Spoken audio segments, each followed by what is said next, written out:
Ya, lalu bagaimana penanganan kasus COVID-19 di DPR? Kita akan tanyakan langsung kepada Indra Iskandar selaku Sekjen DPR RI. Selamat sore, Pak Indra. Apa kabar? Selamat sore. Selamat sore. Pak Indra, kita mau tahu jumlah terkini serta juga penanganan terhadap kurang lebih ada 40 sampai dengan saat ini yang terpapar COVID-19 di gedung DPR. Pak Indra.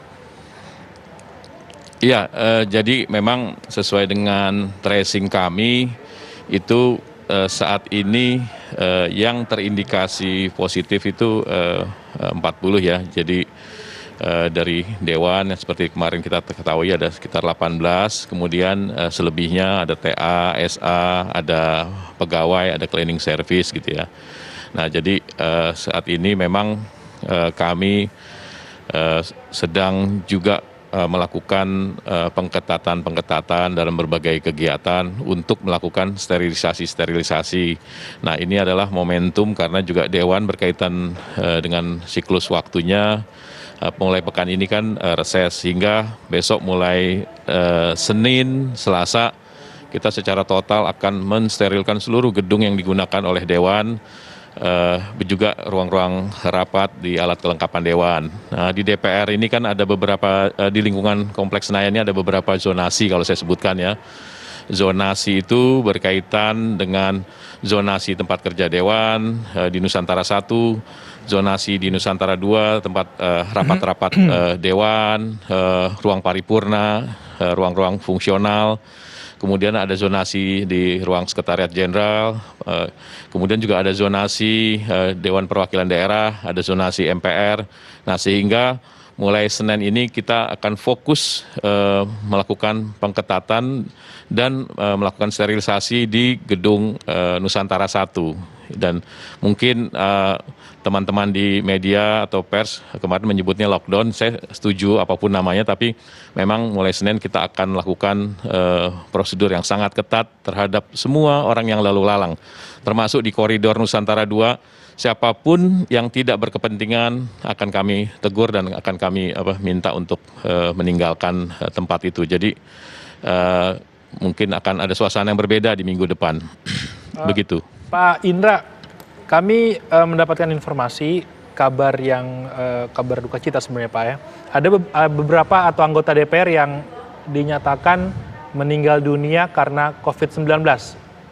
Ini benar Pak, apakah pihak Sekjen sudah menerima informasi ini?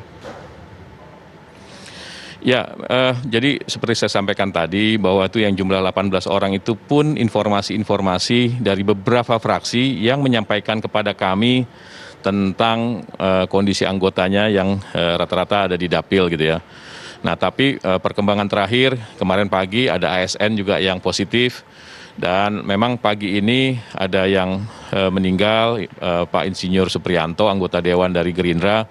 Tapi saya juga belum mendapat konfirmasi kondisi terakhir beliau ini meninggal karena beliau dalam posisi di rumah sakit, apakah itu karena COVID ataukah ada penyebab lain, saya sendiri belum dapat konfirmasi dari fraksi Gerindranya. Tapi sebelumnya sudah ada laporan atau juga dari tracing dari Pak Supriyatno ini, apakah memang sebelumnya ada informasi bahwa almarhum memang sebelumnya pernah terkena COVID atau memang belum pernah sama sekali dari informasi yang Sekjen terima, Pak? Ya, jadi makanya memang di masa sidang yang kemarin itu ada beberapa penyederhanaan, percepatan dan lain sebagainya. Ini dalam kaitannya juga memang mengantisipasi hal-hal semacam ini.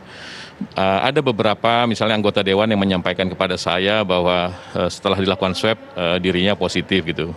Tapi tidak mau disebutkan identitas dan datanya sehingga hanya memberitahukan saja ke sekretariat bahwa bapak ini atau ibu ini saya positif di tes swab, posisi saya ada di dapil saya di sini, ada di sini gitu ya. Jadi sebenarnya tidak semuanya yang berkaitan dengan pandemik ini, COVID-19 ini, itu secara terbuka bisa disampaikan atau akan disampaikan gitu. Dan saya tentu menyesuaikan karena ini menyangkut privasi masing-masing anggota.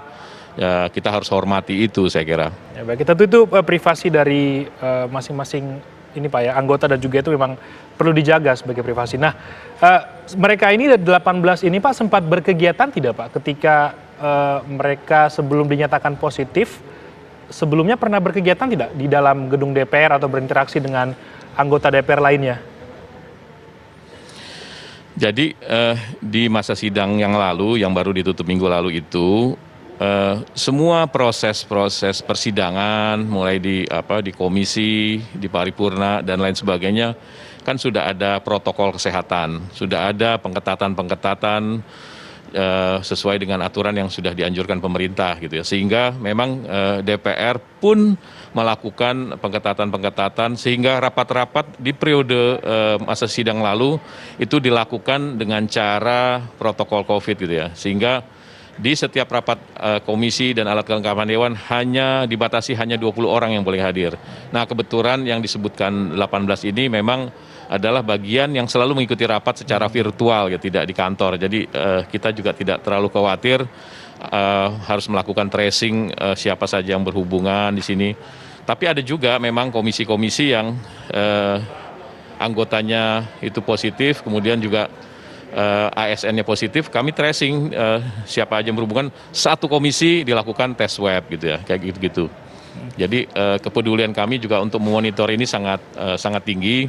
Bahkan untuk ASN di lingkungan Sekretariat Jenderal, kami lakukan monitoring itu 24 jam gitu.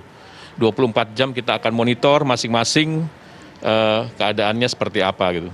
Jadi ini bagian dari protap dari Satgas COVID yang ada di DPR yang berkaitan dengan penanganan kesehatan baik ASN maupun anggota. Oke. Jadi pada sidang terakhir paripurna 18 anggota DPR termasuk dari sisanya yang kemudian tenaga ahli dan lain-lain memang tidak berada di lokasi Pak ya? Di gedung DPR? Betul. Iya, betul. Oke. Pak, lalu berkaitan dengan penyemprotan dan lockdown. Sebelumnya diberitakan bahwa pihak DPR juga tidak akan melakukan lockdown dan juga akan melakukan peraturan-peraturan fleksibel. Tapi akhirnya pada Senin depan akhirnya diputuskan. Apa alasan kemudian ini akan ditutup dan juga akan dilakukan sterilisasi, Pak?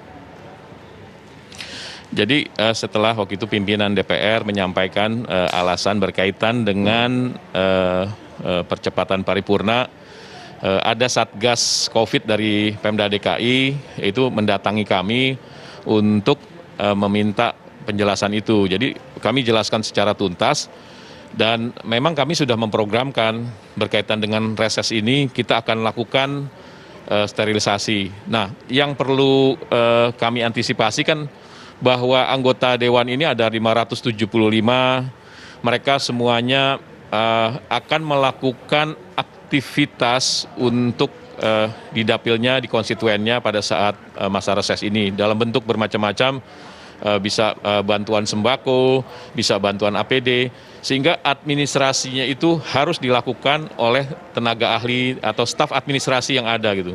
Nah, tentu beberapa hari ini bagian atau biro keuangan kami menyelesaikan tugas-tugas itu berkaitan dengan usulan-usulan kegiatan-kegiatan kunjungan kerja perorangan maupun kunjungan kerja komisi, sehingga nggak bisa kalau kemudian setelah paripurna besoknya harus di lockdown, itu tentu tidak mungkin gitu ya. Nah, kami butuh waktu pun, tapi setiap hari kemarin itu setiap sore kami lakukan penyemprotan.